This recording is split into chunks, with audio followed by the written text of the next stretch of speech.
everyone. Good afternoon. It's my usual line, isn't it? How are we all doing? Hope you can hear me. As ever, I've done a mediocre sound check, and so always worried that that's not working, but it seems to be. That's good. I've had my hair cut, and so I've had a shave, so I look a lot younger, don't I? It works. I think it makes me look fatter as well, though, so I don't know. I don't know how high this laptop's going to end up being by the end of the year. That tends to be the, I assume all of you have worked that out, is that you don't want the up angle on the laptop, on the chins. So my laptop's progressively got higher as the year's gone on. I don't know if any of you guys have been playing with that trick, but yeah, I've had my ears lowered, as they say up north. The trim has been done. COVID haircut number 4, I think, from Mrs. Chu. Don't worry, I'm not fishing for any compliments on a standard crew cut, but I just thought I'd clarify. This isn't a continuity error. This isn't an old episode. This is me coming at you live with a new buzz cut. How are we all doing? Another week. Just because we don't touch. I think we try and go hot topics, but we often get sucked into very specific MSK issues. Today we're going to be talking about things that are very close to people's hearts and very much dinner table conversations, or what we would be discussing around the pub if we were allowed into there, such as masks and vaccines. And there's a few things that have cropped up on social media around our space in healthcare and in MSK to make that relevant.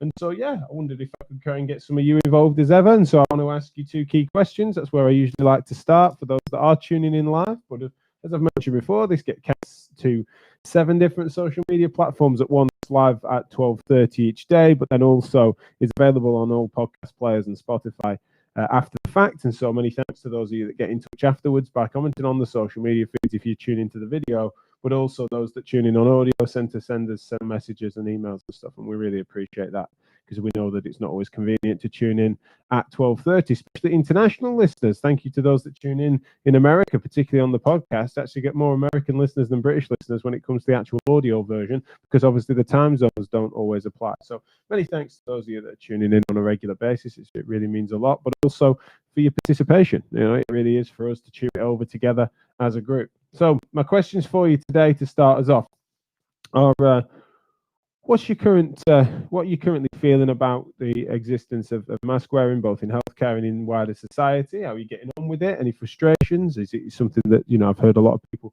feeling like, it's the least we can do, and people feeling like it's actually becoming something that has been appropriately normalized, and that's a good thing. And then secondly, how's everyone feeling about the sort of vaccine news? We had some more this morning, of course, with the Oxford vaccine. Slightly less effective in its potency, it seems, at 70%. However, there is also some good news around that in terms of the fact that it's not something that needs to be stored at such low temperatures. I'll go into that a little more. Granted, the appropriate caveat that I probably should play at every single show, but generally speaking, I'm not an expert in anything, and I'm certainly not an expert in this, but generally speaking, I'm someone that just tries to keep a finger on the pulse of where things are at within my sphere of influence, albeit a narrow one. And so, yeah, it's something that I just definitely want to discuss some of my early thoughts, as well as then hear what you guys have had to say. So, where your head's at the moment? Ollie said that my audio is a bit distorted. Oh, that's a shame. Right, let me try and work that out then. Oh, maybe this 1 2 1 2. I think I might know where that is. Typical. That for those of you that didn't get it because it was distorted, trust me, that's the best 5 minutes of radio I've ever done. It might be a bit of a signal issue. I don't know if that's any better. I've just twiddled a few knobs and see if that's any better. If Ollie's still listening, maybe he can help me. But yeah, that's why I always used to. First 5 minutes used to be me checking sound with you all. Maybe I should have just lingered on that a little longer. So apologies for those of you that aren't getting quality sound, but I've just tried a few things that hopefully have cleared this up. But yeah, my questions to you, if you didn't catch, the first one was where's your head at with masks, both in terms of your professional use of them if you're in healthcare, but also just how you're feeling about the fact that you're wearing masks, etc. And then the second thing is, with all these news of vaccines, Paula Clayton provoked a really interesting conversation that still goes on, of course, on Twitter, I think over the weekend, where she was sort of saying if your employers were to mandate the vaccine for you to continue your employment, is that something you'd be happy with? even amongst, in that chain, it was often more people that were actually, I'm comfortable with, taking the vaccine as it stands. However, the act of making it mandatory is something that would bother them, even if they intended to take it. There's talk of sort of national mandates, etc., which is a fascinating area of thinking, both politically and philosophically, in terms of what that does within individual liberty, and whether that would truly increase its uptake, the practicalities of what that would mean for forcing people to do that. There's been talk of using section orders, which obviously overlaps with, people sometimes for the first time understanding how things work in sort of public protections within mental health, which is fascinating. Unfortunately, I think not enough people know about that. But it's definitely something that we should give more thought to, and something that I, admittedly, at this point in time, I'm someone that, especially with being busy and somewhat exhausted in various different things, personally and professionally, means I don't feel like I've been able yet to do as much due diligence on this as I'd like, especially in and around the vaccine. And so I'm someone that certainly wants to and intends to do far more thinking on this. But it's something that, when it comes to mask wearing, that was certainly high in the news, has been all the way through this. But certainly in and around a trial that came out of Denmark, a big RCT that got done around mask wearing, as an addition to other social interventions such as distancing measures, etc. Some using masks and some not. About 3,000 in each trial arm. In a study, I think it's called Mask, a Danish mask trial. It's been famed as and stuff, and it's got its problems. And we're going to talk about those in terms of its methodology and why that's annoying, but also what it does or doesn't tell us, whether it's something that it should be seen as being pivotal and should change policy, or whether it's something that really should, some would argue, should be dismissed. I think it's interesting. So yeah, I hope I'm just going to have one last check for those that are tuning in live to say whether or not they can hear me, and if it's still crackly and stuff. That's disappointing. If so, I don't know what's going on with that. It must be a signal issue rather than my hardware. And if it becomes intolerable, then certainly I'll just record something out as a video and post it. So if it's still poor, then let me know, because that's no good. Sorry for those that are tolerating poor audio. I don't know what the crack is with that. But anyway, some comments coming in. Thank you. I'll come to those shortly. So yeah, let's get stuck into this then. So for those that tune in, posting your comments, I'm just closing them for a second, and we're going to come to them shortly. But I want to know what your thoughts are, where your head's at with masks and vaccines, and that can be anything on that topic. By the way, it's not me like, what do you think of this opinion on it? It's more just how you're feeling about it. First thing I want to say about masks is, and certainly something that to give you a clue as to what I'm interested in your thoughts on, is that I've come to realise that in certain circumstances, certain presentations, say clinically, I feel like I would sooner, especially on that subjective initial assessment type thing, there are certain circumstances, certain presentations, certain people where I feel like far better clinician without a mask on, even if it's virtual, over a screen, over Zoom or equivalent, than in person in a mask. The way in which I express myself, the way in which I can also read the other person. So two masked people in a room taking a subjective assessment versus unmasked, but then with the limitations that virtual gets us, I think is a fascinating thing that will go unstudied. There's amount of times that people are then comparing, and rightly comparing, ability to retain good outcomes and patient preference virtual versus in person. Is both the studies and our social experiment has been going on there. One of the variables that I think is we're not comparing apples to apples at the moment, because you've got in person has limitations due to PPE, of which I think are relevant, and in a mask sense, I think that's relevant. And that's not me making a case for the fact that you shouldn't wear it or what have you. Of course, not at all. It's something that is important, especially in a healthcare setting, for us to be as protective as we need to be, in keeping with public health England's guidance in the UK, but beyond. But I'm just meaning that I think it's relevant. I think the way in which we can sort of read each other's expressions, etc., when especially as in certain circumstances where getting a read on someone, and the way that we emote ourselves through facial expression, I think is super important. And so I find myself not being able to necessarily engage as easily or as well, or it takes a little longer in masks than otherwise. And so sometimes I'm wishing that initially, maybe it would have been better to have that conversation, even with the limitations that virtual brings, rather than be masked. And so it's a fascinating thing. I wonder what your thoughts are on that. And that's why I'm saying that broadly, I'm inviting a mask and vaccine related talk that won't be the last time we touch these two things, but that's the sort of thing I'm meaning. Like, just in general, how are you feeling about it? Is it bugging you to wear one in the supermarket, or is it that, like many have said, kind of how I feel a bit at the moment with supermarkets? It's like, at least my worries, apart from those occasions where you left it in the car or you've not got one,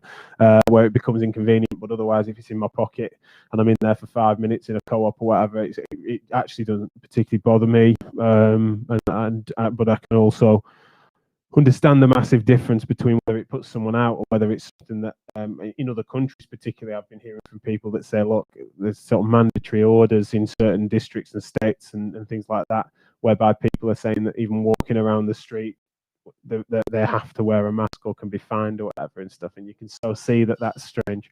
Or, what would it mean to mandate that if a policeman popped his head over your garden fence and you weren't wearing one? In what world, how much can you infringe on people's preferences in a legal sense like that? I think it's a fascinating conversation for us to have philosophically and politically about liberty. But in general, when it comes to wearing, I end up in this situation where I'm kind of a bit ambivalent really at the moment over that.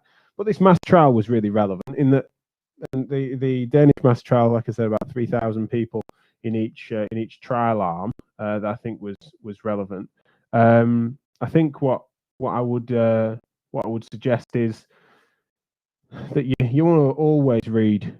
I think that's what's shame when people aren't necessarily, especially in healthcare, if they're not especially scientifically literate. And I'm not the best at this, by the way. I really do found myself struggling. I've never engaged. I've read a lot of research, but I've not really engaged in that process and stuff. So it's definitely a limitation of mine. I'm not especially academic. I'm not well versed or well qualified necessarily in that. Done some master's modules and stuff, but otherwise, I'm certainly not someone that's empirically that smart and statistically that smart. So I have to concentrate really hard on understanding some of the methodologies and stuff. But it's kind of helpful, especially in healthcare, that you need to be more literate than Joe Blogs perhaps on this stuff, and so it's useful.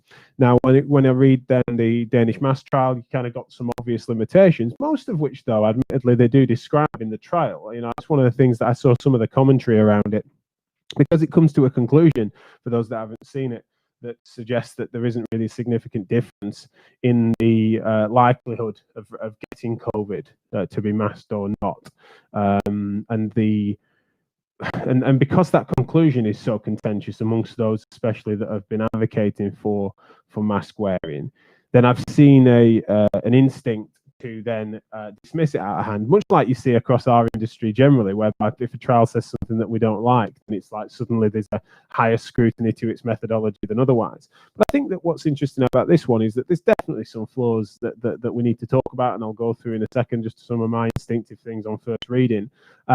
However, it's something that I've been, I think I found it disappointing when I've then read it and seen them acknowledge some of the shortcomings, etc., that some would want it to be dismissed or even screened out of being for public consumption because of its methodological flaws, as if that's something that therefore means that it's such bad science that it shouldn't even be considered. Whereas, as anything, and we've unfortunately, especially in MSK terms, we've produced plenty of trials with limitations and challenges that dismissing things out to hand without giving it an appropriate airing and balancing within other things is a shame.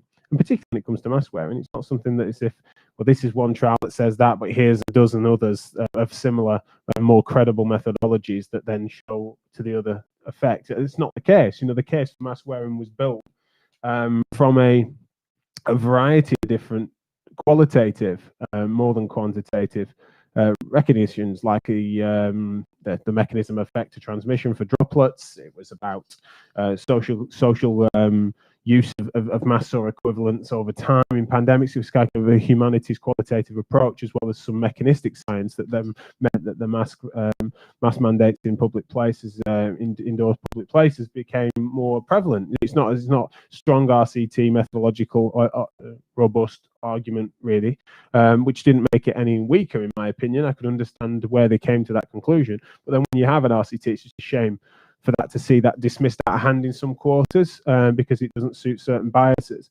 But then similarly, I think one of the big things really is that a big part of the campaign is that, you know, my mask protects you, your mask protects me, is especially in the UK one of the sloganeering tactics that's been used, and this trial is certainly about the mask wearer and the likelihood of the mask wearer to get COVID, when it doesn't then go into at all, or doesn't have the methodological chance, really, considering how it's been built, to then understand as to whether the mask protected those around said COVID sufferer, I've called it that, you know, COVID patient, when they actually had COVID, as to whether or not they then transmitted that, which is a big part of the need for mask wearing. So it really, at best, only covers half of what its intention was. However, you think about the mechanism of effect of why masks were really advocated for, in terms of it being that the droplet, the way in which, of course, the COVID particles, they call them that. That sounds silly, but you know, the actual virus itself is of course smaller than the pores of any mask, surgical or otherwise, even filtered mask, but it's transmitted through water droplets, of which are of a large and therefore the capture is relevant. Means that you'd expect, and I'd say that even with its methodological limitations, you know, I think this trial piques interest because it sort of surprises you to have not. It might not have been as effective as some might have wanted it to be, but I'd still expect there to be a significant difference, I would argue, even looking at the methodological flaws.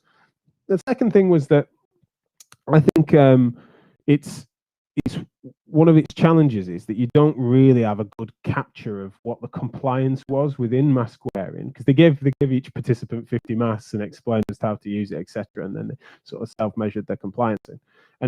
But that, weirdly though, that is fairly representative. You know, I quite like it when studies like that. It makes them a bit more pragmatic, whereas some are frustrated because you've got a trial that's then sort of supposedly claiming something that might not be what they measured in terms of how compliant and how smart was it and how well did they get used. But generally speaking, you think about the mask orders, particularly in the UK, you've not got people policing how they're used. You've just got a sort of mouth and nose covering, people's nose sticking out of them most of the time. But I think that's almost makes it a bit more pragmatic, and so it's definitely one of the shortcomings of the trial is that you know it's not a sterile clinical trial, and you can't control for as much as you'd like to. But generally speaking, there are certain things there that I find interesting. It's a lot of mask fiddling that goes on that would no doubt compromise it if you were to truly test the effectiveness of masks. And I think that's one of the things that has been done more in these big RCTs across societies, is the way in which people have really tested different masks and different types of masks against how much air comes back and forth through it, and what can and can't pass, and therefore the likelihood of getting high viral loads, etc., through these things. I think it's fascinating. So, as I say, with that trial, I wonder if any of you have seen it, but also whether it's something that should be overtly missed and kept from the media, as some would argue, and sort of not referred to and just pretend it didn't happen. Whether it's something that informs the conversation but needs to be taken in appropriate context, which is what I mean, you can probably see is my take, really, is that it's something that should be weighed into the body of evidence. And by that, I don't mean just your numbers. I mean the body of evidence, including all of the other things that have contributed to the arguments as it stands across qualitative and sort of historical and other humanities-based logic to it.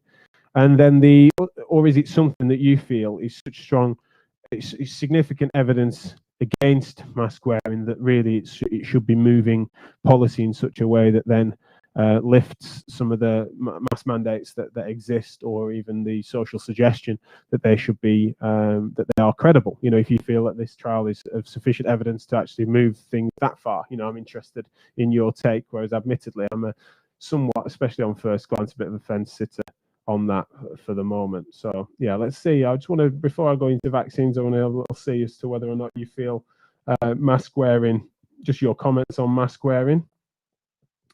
David Poulter, always publish but stop the spin. Yeah, absolutely. It's a really interesting point. I mean, I'm interested because I've seen it span.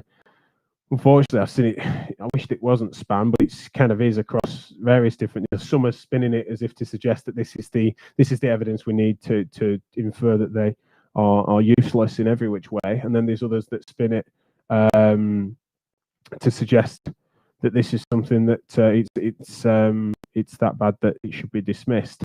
even if published. So yeah, definitely interested in your take on that. Let me have a look. There's a few other comments here on masks. Joe Turner.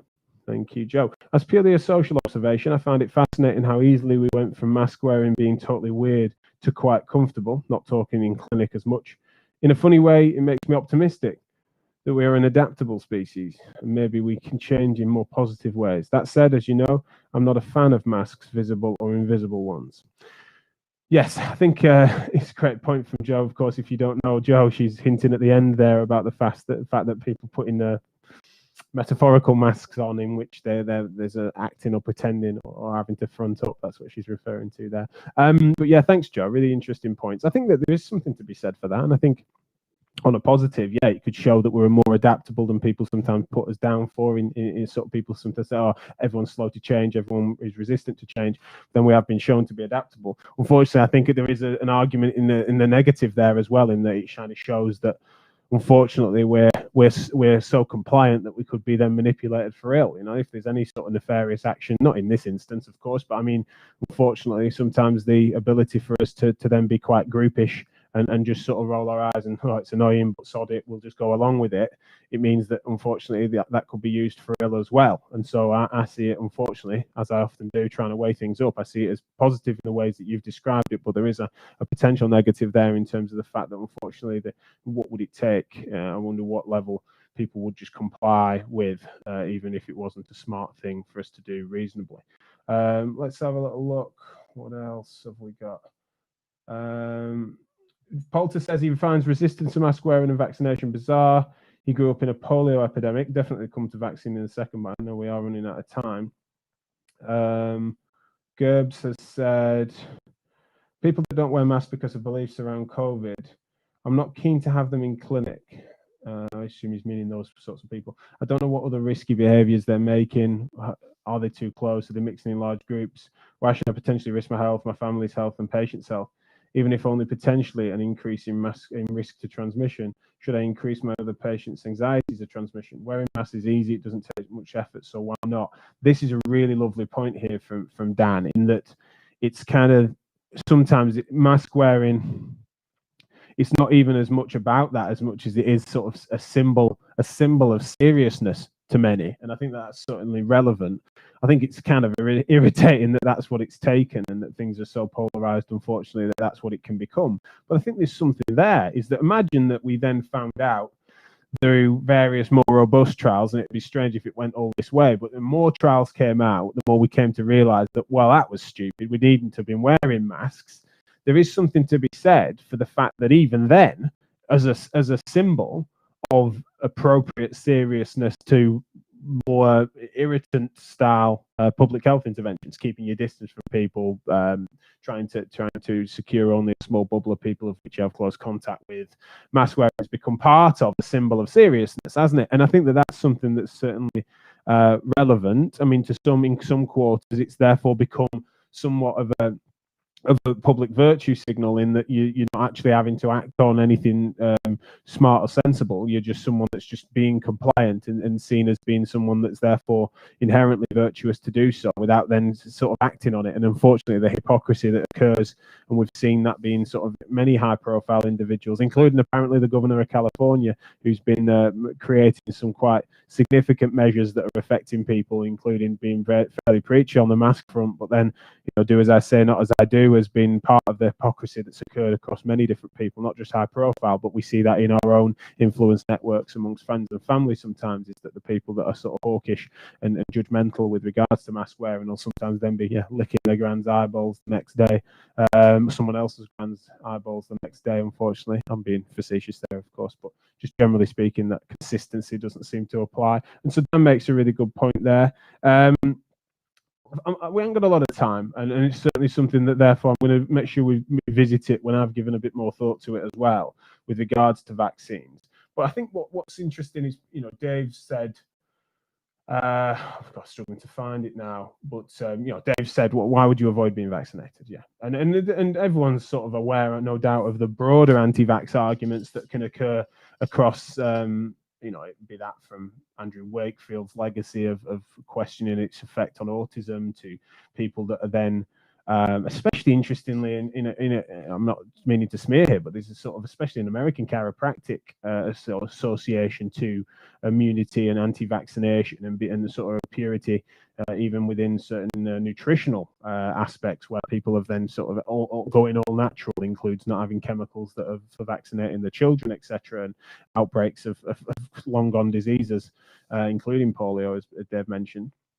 So that, but I think that there's something here that means that whilst I don't know how much or if there is anywhere that me and Pulse disagree here, but I just sort of want to make sure that I'm clear that I think that there is an intellectually consistent position at this point in time to be massively sneering and scoffing at and rolling your eyes at a classic anti-vaccination movement against things like your classic and well-established vaccines of many decades of testing and checking against their effects and the ratios of which you have adverse events, etc. It's something that I'm frustrated and as disappointed in anti-vaccination movements as I am flat Earth movements in many ways, and I'm someone that will satirize them to big effect. However, I think there's something intellectually consistent between still being sort of frustrated and sneering at that side of the argument, while still being understandably cautious and wanting to understand more about these recent vaccines because of the speed of which they've been put together and what precautions have had to be alleviated because of the situation the world is in, and the fact that it's important for us to understand what the expected ratio is going to be for adverse events, and also what the likelihood of recourse would be if this ended up being that way. I think it sounds dramatic. I'm not meaning to be that way, but unfortunately, these medical mistakes and malpractices that can occur, and unfortunately, in living memory for many people as well. The thalidomide's the obvious example. There is that a drug for morning sickness, then ending up inducing many significant physical disabilities amongst the offspring of those women, is something that, whilst I'm not for a second suggesting that those lessons haven't been learned and that cautions aren't necessarily going to be put in place, but I think it's unfortunate and I think it's remiss if people were to just lump in anyone that has any pause for thought, because I'll put myself there, at least at the moment. Not for me necessarily being compliant with taking it, etc. I'm not suggesting that. I'm on the fence there at this point in time, as much as I am saying that the way in which people want to lump them in to people that wouldn't take any vaccine or would be in the anti-vaccination camp as of 2 years ago, I think that there are some fresh concerns here and things that I think people are going to naturally be more thoughtful about a vaccine that's been made in 10 months than one that's been tried, tested in over 10 years and then used for 30. I just think that's a totally sensible weighing of probability when it comes to something invasive. And so whilst it doesn't mean that I'm therefore giving room for mad theories any side of it, it's more that I'm admitting that there's something there that I think is consistent at this point in time as this emerges and things get announced, including only this morning within the Oxford vaccine being the latest to be announced. And Dave then said the Oxford vaccine half dose followed by full dose is 90% successful. Fantastic. So that number 90 has been obviously the Pfizer and Moderna vaccines have been up there, and so that's really promising. So all of this is good news. More science is good. More studies is good. I think there's going to be some careful consideration, and everyone's aware of the arguments for and against.